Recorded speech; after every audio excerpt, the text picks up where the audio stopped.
आज के वीडियो में हम पढ़ेंगे फ्लावरिंग प्लांट के फीमेल रिप्रोडक्टिव पार्ट के बारे में, जो कि होता है द पिस्टिल, मेगास्पोरेंजियम जिसे ओव्यूल भी कहते हैं, एंड एम्ब्रियो सेक। तो पहले हम इसको फिगर के द्वारा देख लेते हैं। ये जो है फीमेल रिप्रोडक्टिव पार्ट है फ्लावर का। इसमें सबसे ऊपर जो होता है स्टिग्मा है, स्टिग्मा जहाँ की पोलन ग्रेन आकर यहाँ चिपकती है, यहाँ पर स्टिकी पार्ट होता है ये, ताकि ये पोलन ग्रेन को स्टेप कर लेगा। ये स्टाइल है। और सबसे नीचे जो है यहाँ पर ओवरी है, और ओवरी जो है थैलेमस फ्लावर का जो एक पार्ट है उससे जुड़ी हुई होती है, ये ओवरी है।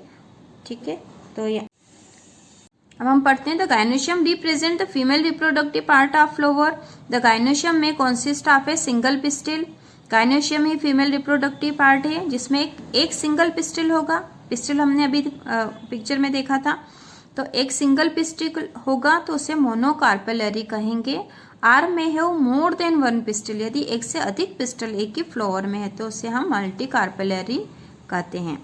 When there are more than one the pistil may be fuse together, syncarpous, यदि फ्यूज है एक दूसरे से जुड़े हुए हैं पिस्टिल तो उसे सिनकार्पस कहेंगे। आर में बी फ्री, यदि फ्री है एक दूसरे से तो एपोकार्पस कहेंगे। तो ये अलग अलग नाम है, आपको ये कॉपी में नोट आउट करके इनके बारे में लिख लेना चाहिए ताकि आगे आपको ध्यान रहे।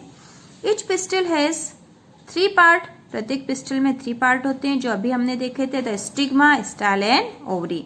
The stigma serves as landing platform of pollen grain. The style is the elongated slender part beneath the stigma. The basal bulked part of pistil is ovary. Inside the ovary is the ovarian cavity, locule. The placenta is located inside the ovarian cavity. Ovarian cavity के नीचे placenta होता है. Recall the definition and type of placentation that you studied in class 11th. 11th class में आपने placental के बारे में study करी थी। अब हम यहाँ पर एक पिक्चर देख लेते हैं, ये वाला फिगर जो है। तो यहाँ पर ये हम देख चुके हैं कि पिस्टिल है किसी भी फ्लावर में, या तो एक ही पिस्टिल होगा उसे मोनोकार्पेलरी कहेंगे, या अधिक पिस्टिल होंगे तो उसे मल्टी कार्पेलरी कहेंगे। तो पिस्टिल के 3 पार्ट होते हैं, stigma, style and ovary. Stigma जो है ये एक प्लेटफॉर्म है जहाँ की पोलन ग्रेन आएंगे। इस पे एक स्टिकी पार्ट होता है जिससे पोलन ग्रेन इससे चिपक जाते हैं, और ये पोलन ग्रेन को स्टाइल के द्वारा फिर ओवरी तक पहुँचाता है। तो ये जो सेकंड है ये मल्टी कार्पेलरी का एग्जाम्पल है। और जो थर्ड यहाँ पर दे रखा है मल्टी कार्पेली एपोकार्पस गाइनोशियम है ये, और ये है टिपिकल एनाट्रोपस ओव्यूल। ओव्यूल का डायग्राम यहाँ दे रखा है। ये जो ओव्यूल है इसी को यहाँ पर लार्ज करके बताया गया है। तो इस the megasporangium ovule. Let us familiar ourselves with the structure of a typical angiosperm ovule. Ovule के स्ट्रक्चर से हम फेमिलियर होंगे अभी। The ovule is a small structure attached to the placenta by means of stalk called funicle. Ovule जो है stalk से जुड़ा हुआ रहता है जिसे फ्यूनिकल कहते हैं। The body of the ovule fuses with funicle in the reason called hilum. Hilum से फ्यूज है ये। दस hilum represent the junction between ovule and funicle. Ovule और फ्यूनिकल के बीच का जो जंक्शन है वो हाइलम है। तो यहाँ पर देखो ये रहा हाइलम, ओव्यूल और फ्यूनिकल। ये फ्यूनिकल है, ये फ्यूनिकल है, और ये ओव्यूल है, ये ओव्यूल है पूरा। तो इसके बीच का जो जंक्शन है वो हाइलम कहलाता है कि हाइलम के द्वारा ये दोनों यहाँ पर जुड़े हुए हैं। दस hilum represent the junction between ovule and funicle. Each ovule has 1 or 2 protective envelope called integument. Ovule में एक या 2 प्रोटेक्टिव लेयर है जो है वो इंटेग्यूमेंट कहलाती है। Integument encircle the nucellus except as the tip where a small opening called the micropyle is organised. तो ये इंटेग्यूमेंट है, outer integument and inner integument. ये एक इन्वेलोप है जिसे कि न्यूसेलस, ये न्यूसेलस ढका हुआ है, और इंटेग्यूमेंट जिस भाग में नहीं है, जो जहाँ पर छूटा हुआ है इंटेग्यूमेंट वहाँ पर एक जो स्मॉल ओपनिंग है जिसे माइक्रोपाइल कहा गया है, एक स्मॉल ओपनिंग है, इसे माइक्रोपाइल कहा जाता है। Opposite the micropylar end is the chalaza, micropylar end के अपोजिट में चैलेजल पोल है ये वाला। Representing the basal part of ovule, ये बेसल पार्ट ऑफ ओव्यूल है। Enclosed within the integument is a mass of cell called the nucellus. Nucellus of the have abundant reserve of food material. Nucellus जो है इसमें एक food material है, food material को reserve करने के लिए जो सेल यहाँ पर रिजर्व करके रख रही है वो सारे। ठीक है बच्चों, ये है, ये हाइलम है और ये जो फ्यूनिकल है, फ्यूनिकल जो है फ्यूनिकल और ओवरी को जोड़ने का काम हाइलम करता है। ठीक है, और ओव्यूल में दो इंटेग्यूमेंट होते हैं, inner integument and outer integument. ये आउटर वाला इंटेग्यूमेंट है, इनर इंटेग्यूमेंट है जो कि इसके प्रोटेक्शन का वर्क करता है। और ये इंटेग्यूमेंट जो ओव्यूल के चारों तरफ रहते हैं, केवल एक जगह है जहाँ नहीं रहता है, तो उसे कहते हैं हम माइक्रोपाइल। माइक्रोपाइल में इंटेग्यूमेंट नहीं है। ठीक है, और न्यूसेलस जो है इसमें फूड मटेरियल रिजर्व रहता है। न्यूसेलस सेल का एक स्ट्रक्चर है जिसमें फूड मटेरियल रिजर्व रहता है और इसके अंदर रहता है एम्ब्रियो सेक।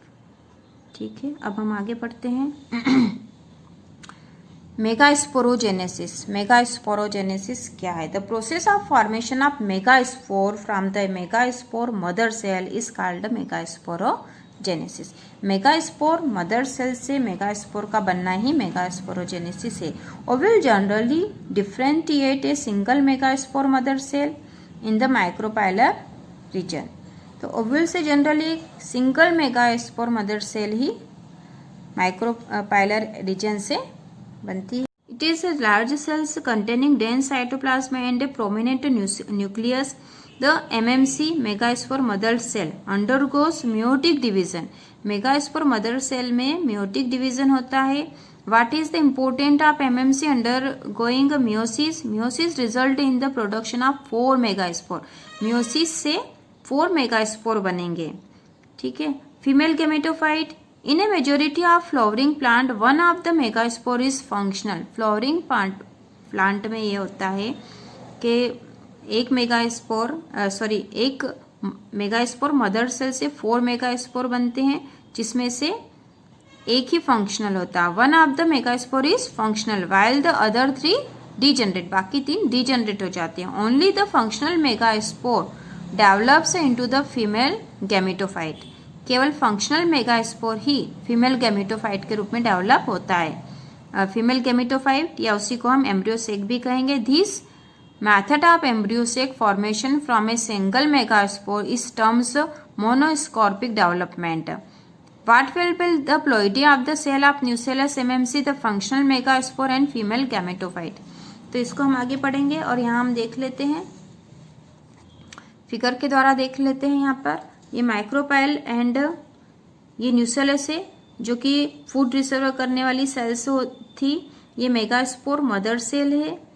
ठीक है, मेगास्पोर मदर सेल, और ये micropylar and nucellus food reserve करने वाली सेल्स। माइक्रोस्पोर डायट, ये जो एक था, एक मेगास्पोर एक मदर सेल थी, इसको ये 2 में डिवाइड हो गई और 2 से फिर ये 4 में डिवाइड हो गई। 4 मेगास्पोर बन गए हैं ये, जिसे मेगास्पोर टेट्रेट भी कहते हैं। मेगास्पोर टेट्रेट मतलब 4। ठीक है, और ये 4 से फिर क्या हो जाएगी कि 3 तो डिजनरेट हो जाएगी और एक ही फंक्शनल बचेगी, कोई सी एक ही फंक्शनल बचेगी और वही आगे फीमेल गैमेटोफाइट के रूप में वर्क करेगी। अब जो फंक्शनल मेगास्पोर था उससे जो न्यूक्लियस है 2 में डिवाइड हो जाएगा, ये इसकी 2 सेल बन जाएगी और 2 से फिर मियोसिस डिवीजन के द्वारा 2 से 4 बन जाएगी और 4 से 8 में डिवाइड हो जाएगी। जब 8 में डिवाइड हो जाएगी तो फिर दोनों तरफ से, इधर 4 है इधर 4 है, तो दोनों तरफ से एक एक सेल आकर यहाँ पे सेंट्रल सेल बना देगी। ये दोनों सेल आके यहाँ फ्यूज हो जाएगी और सेंट्रल सेल बनाएगी। और इधर जो 3 सेल बची है, ये इसमें 2 तो सिनर्जिड है और एक सेल के रूप में कन्वर्ट हो जाएगी। एक जो सेल है वो एक सेल के रूप में हो जाएगी और दो सिनर्जिड होंगे। ये पोलर न्यूक्ली जो सेंट्रल सेल बना देगा पोलर न्यूक्ली से, और ये एंटीपोडल सेल है। 1 2 3 सेल जो है एंटीपोडल है। तो देखा बच्चों यहाँ पे 2 से 4 हो गए, 4 से फिर 8 हो गए थे। 8 में से दोनों तरफ से एक एक सेल आकर यहाँ पर सेंट्रल सेल बना देगी। अब इधर 3 बची और इधर 3 बची है, ठीक है। इसको इस तरह से भी देख सकते हैं, यहाँ पर फिर से देख लो एक बार कि ये 4 सेल इधर थी, 4 इधर थी, 4 इधर थी, दोनों तरफ से एक एक आके बीच में सेंट्रल सेल, या इसी को पोलर न्यूक्ली कहेंगे, ठीक है। ये पोलर न्यूक्ली है, सेंट्रल सेल है। जो 3 इधर है वो एंटीपोडल सेल कहलाएगी। चलेजल एंड की तरफ कौन सी रहेगी? एंटीपोडल है, एंटीपोडल सेल है। और जो माइक्रोपाइलर एंड की तरफ जो है 2 तो सेल है वो सिनर्जिड है, और एक जो है यहाँ पीछे की तरफ जो है वो एक सेल है, ठीक है बच्चों। एक जो है एक सेल है। तो 3 जो बची, 3 ऊपर वाली जो है चलेजल एंड की तरफ एंटीपोडल है, बीच में जो 2 एक साथ इकट्ठी हो गई थी और वो सेंट्रल सेल बना देगी, और इधर जो नीचे 3 बचे थे उसमें 2 तो सिनर्जिड कहलाएगी, और एक जो है, एक जो बच गई है वो एक सेल कहलाएगी, और उसी से मेल जो पार्ट आएगा वो उसी से फ्यूज होगा। तो इसको हम आगे पढ़ेंगे। और अब फीमेल गैमेटोफाइट देख लेते हैं। Female gametophyte in A majority of flowering plant. Let us study formation of the embryo sac a little more detail. The nucleus of functional megaspore divided mitochondrially to form 2 nuclei which move to the opposite pole. ये हम देख चुके थे अभी figure में कि जो एक मेगास्पोर है वो माइटोटिकली डिवीजन करके 2 न्यूक्ली में डिवाइड हो जाता है, जो कि अपोजिट साइड में चले जाते हैं, forming the 2 nucleate embryo sac. 2 nucleate embryo sac बन जाएगा। 2 मोर sequential mitotic nuclear division result in the formation of 4 nucleate। 4 nucleate बन जाएंगे and later the 8 nucleate stage, जो कि हम पहले अभी फिगर में भी देख चुके हैं कि 1 से 2 न्यूक्लिएट हो गए थे, 2 से फिर माइटोटिकली डिवीजन के द्वारा 2 से फिर 4 हो गए, और 4 से फिर 8 न्यूक्ली में डिवाइड हो गए थे। of the embryo sac, it is of the interest to note that these mitotic division are strictly free nuclear। Free nuclear stage में होगा, मतलब न्यूक्लियर के ऊपर कोई मेम्ब्रेन उस समय तक नहीं बनेंगे। That is nuclear division are not follow immediately by cell wall formation. Cell wall formation तुरंत नहीं होगा। After the 8 nucleate stage cell wall are laid down leading to the organisation of the typical female gametophyte or embryo sec.